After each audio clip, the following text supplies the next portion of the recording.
Bonsoir Simon, nous sommes le samedi soir, il est 20h50 et voici le résumé du DELF. On n'a pas eu le temps de faire le dialogue dans communication avancée, mais on a passé quand même pas mal de temps sur ce texte, surveillé et consentant. La certitude d'être surveillé ne semble mettre aucun frein à la facilité avec laquelle nous nous confions au réseau numérique. Pour quelle raison? Alors, je vais résumer chaque paragraphe, hein. Voici déjà quelques dizaines d'années la mise en place par l'État français du fichier numérique Edwige, centralisant de nombreuses données personnelles à usage policier, souleva de virulentes protestations. Deux affiches avaient alors retenu mon attention. Sur la première, on pouvait voir, en lisant cette affiche, tu cours le risque d'être fiché. Être fiché, c'est que nos informations personnelles sont prises par la police. La seconde disait, on gueule, c'est we yell against, contre Edwige, mais on est tous sur Facebook. Et tel est bien le paradoxe qui accompagne l'extraordinaire succès de la communication mobile, des réseaux sociaux et de manière générale de tous les usages numériques. On n'a jamais autant fait l'apologie de ces technologies et dans le même temps multiplié les alertes contre la traçabilité de nos déplacements, de nos navigations et du contenu même de nos communications. Alors ici, l'Edwige, ça a été créé par la police nationale. En fait, ils peuvent tracer les informations personnelles de chaque personne qui sont sur le net. Voilà, en fait, c'est le même principe que le marketing. Ça trace en fait les habitudes de consommation des consommateurs.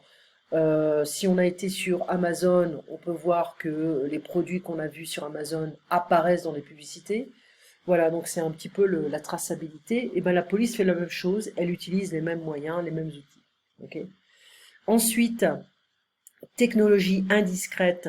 Certains, comme le sociologue Zygmunt Bauman, affirment crûment que nous faisons volontairement beaucoup de choses que les pouvoirs totalitaires cherchaient à imposer par la force et la violence ou la peur. Le philosophe Giorgio Agamben considère quant à lui que les dispositifs technologiques dominants, comme le téléphone portable, sont en train de produire une perte d'individuation. Quiconque se laisse prendre dans un dispositif comme un téléphone portable acquis un numéro au moyen duquel il pourra éventuellement être contrôlé. Pour autant, rien ne semble devoir freiner l'usage de cet instrument si pratique. Enfin, comme l'a souligné Armand Matelas, une sorte d'accoutumance s'est créée qui a élargi les seuils, thresholds, de tolérance et a fait que beaucoup consentent et acceptent sans même parfois s'en apercevoir des abandons importants de leur sphère privée et de leurs droits fondamentaux. Pourquoi tolérons-nous si facilement d'être surveillés? Alors, on veut qu'on respecte notre vie privée, mais en même temps, on va l'étaler. On va la display our private lives sur Facebook, Instagram, etc., etc. Donc on a une contradiction, on veut notre vie privée, mais en même temps on va la déployer sur différents réseaux sociaux. Les réponses à cette question comportent plusieurs volets, plusieurs parties, selon les types de communication, les contextes et les raisons invoquées par les acteurs. Considérons par exemple les réseaux sociaux où chacun est amené à révéler des détails non seulement de sa vie privée, activités, achats, préférences, mais ceux de sa vie intime, opinion, goût, amitié, etc. Ces technologies censées être conviviables, supposedly, friendly, easy as well, sont susceptibles de nous trahir auprès d'un employeur, par exemple. Ici, on peut avoir des problèmes. Si on s'exprime trop contre quelqu'un ou une compagnie, on peut avoir des problèmes. Voilà. Avec son entreprise.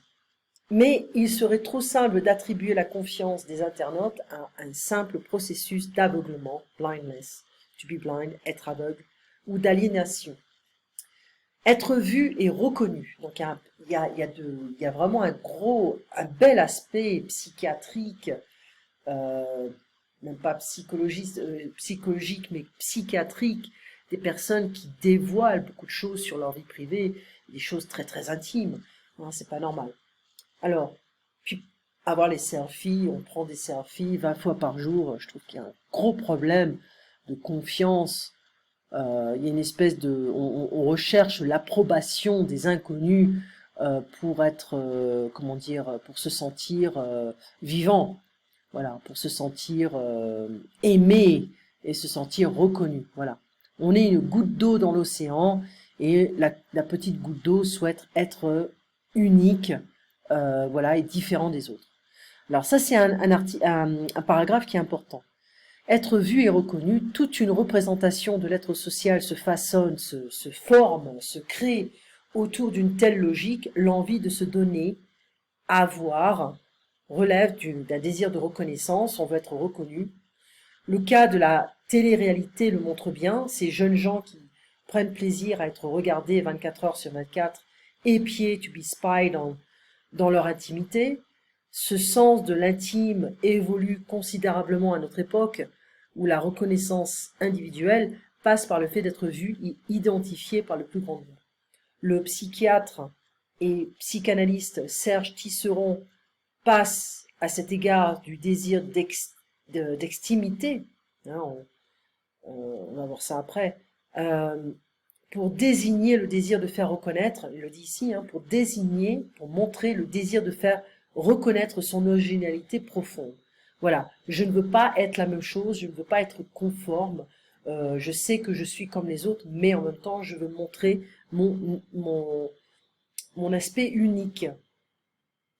Le désir de dévoilement d'une originalité intime correspond au fait que l'on devient un individu par le regard des autres. On accepte de dévoiler plus de choses, donc les gens sont plus intéressés par nous.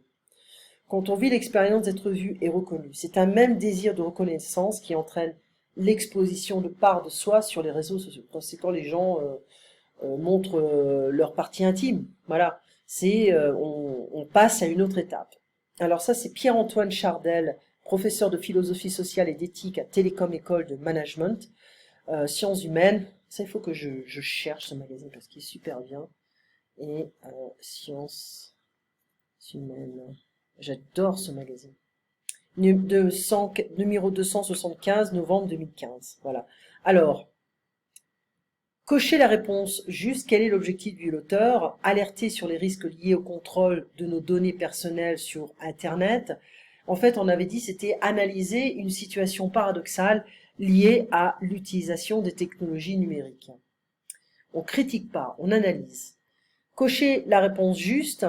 Quelle phrase résume le mieux le premier paragraphe? En fait, l'État français met en place des contrôles de données informatiques pour la sécurité nationale. Cochez les deux réponses justes, on avait dit sociologique et psychologique. Vrai ou faux, les utilisateurs des technologies numériques se sentent contraints de donner des informations privées. Ils sont pas contraints, c'est volontaire. Voilà. Donc, je pense qu'on en revient au début. C'est deuxième paragraphe. Donc les pouvoirs totalitaires cherchaient à imposer par la force, mais en fait nous faisons volontairement beaucoup de choses. Hein, on accepte de dévoiler nos données privées. Le téléphone portable est potentiellement un objet de surveillance, bah oui, hein. Entre autres, hein, bien sûr.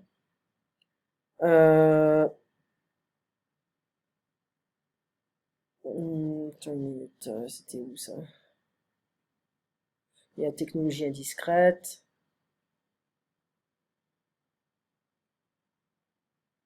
C'était pas là.